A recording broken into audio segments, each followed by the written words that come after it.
गांव की बहन। फूलमती काकी, अंजलि दीदी के लिए शहर से फोन आया है, जल्दी से भेजो दुकान पे, नहीं तो फोन कट जाएगा। हाँ हाँ बेटा, अभी भेजती हूँ। अंजलि बेटा, तेरे लिए शहर से फोन है, सब काम छोड़ के जल्दी जाके सुन ले, नहीं तो फोन कट जाएगा। हाँ माँ, अभी जाती हूँ, जरूर मीनाक्षी दीदी का फोन आया होगा।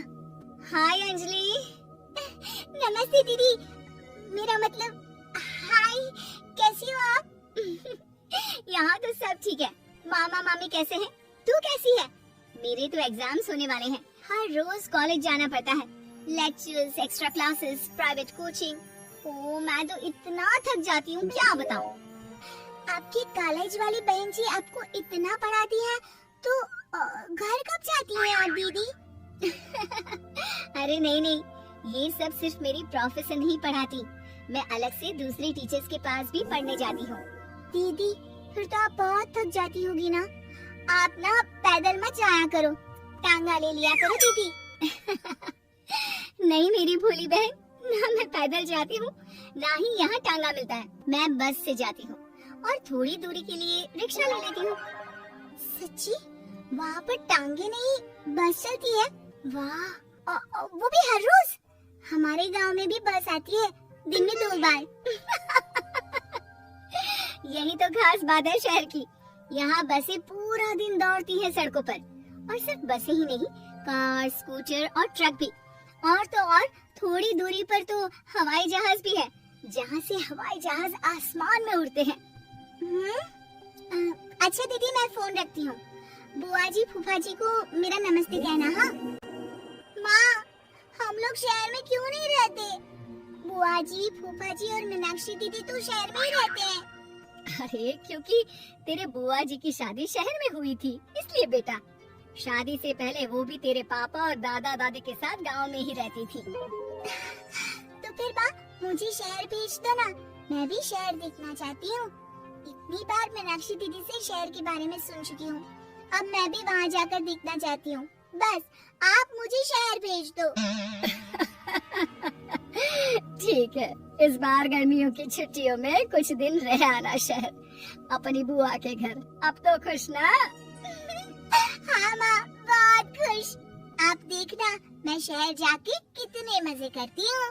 अंजलि अगले दिन स्कूल जाती है और वहाँ अपने सारे दोस्तों को अपने शहर जाने की बात बताकर चिढ़ाती है।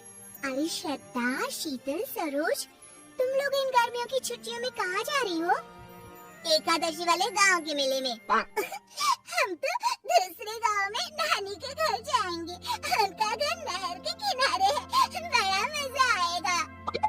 हम इस बार कहीं नहीं जा रहे, बल्कि हमारे घर में रहने के लिए मेहमान आएंगे। और तू? अरे मेरा क्या है, मैं तो बस पास वाले शहर जा रही हूँ, अपनी बुआ जी के घर, वहीं रहूंगी कुछ दिन। तुम लोग चिंता मत करना, मैं चिट्ठी लिखूंगी तुम सबको वहाँ से।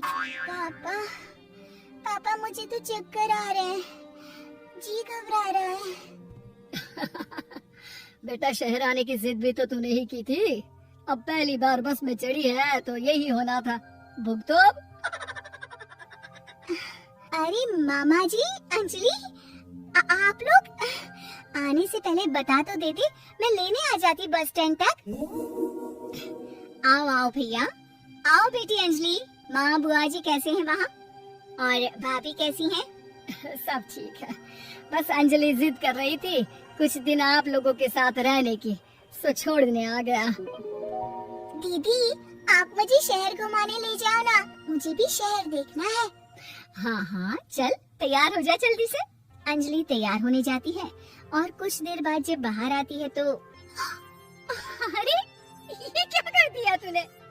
मार्केट तक ही तो जाना है, इतनी डार्क रेड लिपस्टिक, इतने बड़े बड़े झुमके और चूड़ियाँ और चेहरे पर इतना सारा पाउडर। मेरी बहन, ऐसे नहीं चलेगा, जा और ये सब हटा के आ। अरे कैसे, क्यों?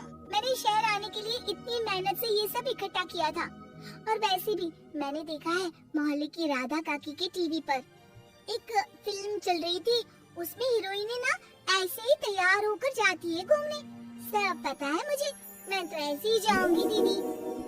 अंजलि शहर की चकाचौंध को देखकर बहुत हैरान और खुश होती है। ऊंची ऊंची इमारतें, सड़क पर दौड़ती गाड़ियाँ, बड़ी बड़ी दुकानें, उसके एक्साइटमेंट का ठिकाना नहीं था। दीदी, ये छोटा सा कमरा सड़क के किनारे क्यों रखा है? इसमें कौन रहता होगा? ये कमरा नहीं, पीसीओ है, पीसीओ। यहाँ पर लोग फोन करने आते हैं, सिक्का डालकर। ओह, हमारे गांव में तो दुकान पे ही जाते हैं बात करने। अच्छा चल, तुझे रेस्टोरेंट में खाना खिलाने ले चलती हूँ। Excuse me, 2 plate noodles please and 2 Cola. Meenakshi को ऑर्डर प्लेस करते हुए अंजलि बहुत ध्यान से देखती है और थोड़ी ही देर में ऑर्डर लेकर वेटर आ जाता है और खाना टेबल पर रख देता है। अरे, ये लंबी लंबी सेवइयाँ खाते कैसे हैं दीदी? और इसके साथ कोई अचार, प्याज, मूली कुछ भी नहीं दिया, बस ये छोटा सा पेट खुजाने वाला दे दिया है। गांव में तो छोटे छोटे चावल ही होते हैं जो कि हाथ से ही खा लेती हूँ। अब इसे कैसे खाऊं दीदी? एक्सक्यूज मी, चम्मच प्लीज और लिटिल प्याज और अचार और मूली और 1 गिलास मट्ठा बाद में। हाँ? अब ये सब सुनकर आसपास बैठे लोगों को हंसी आ जाती है। मीनाक्षी भी अपनी हंसी किसी तरह रोकने की कोशिश करती है और वेटर मुस्कुराता हुआ वहाँ से चला जाता है। अंजलि समझ नहीं पाती कि सब किस बात पर हंस रहे थे, लेकिन वो छींक जाती है। दीदी, मुझे लगता है कि मुझे इन सेवइयों को ऐसे ही खा लेना चाहिए, इसी पेट खुजाने वाले कांटे के साथ।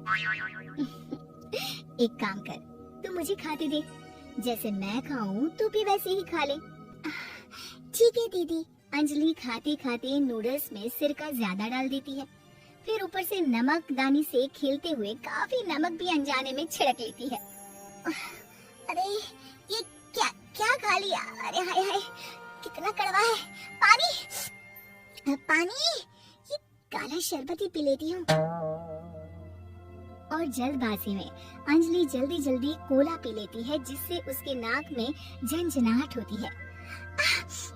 दीदी, मुझे ले चलो यहाँ से, मैं ये सब शहरी खाना नहीं खा सकती। अब शर्म के मारे मीनाक्षी अपनी बहन को वापस घर ले जाती है और कहती है कि देख अंजलि, माना कि शहर और गांव एक दूसरे से बहुत अलग है, लेकिन इसका मतलब ये नहीं कि हमेशा शहर ही बेहतर हो और उस वजह से हमें वो सब करना पड़े जो हम नहीं कर सकते।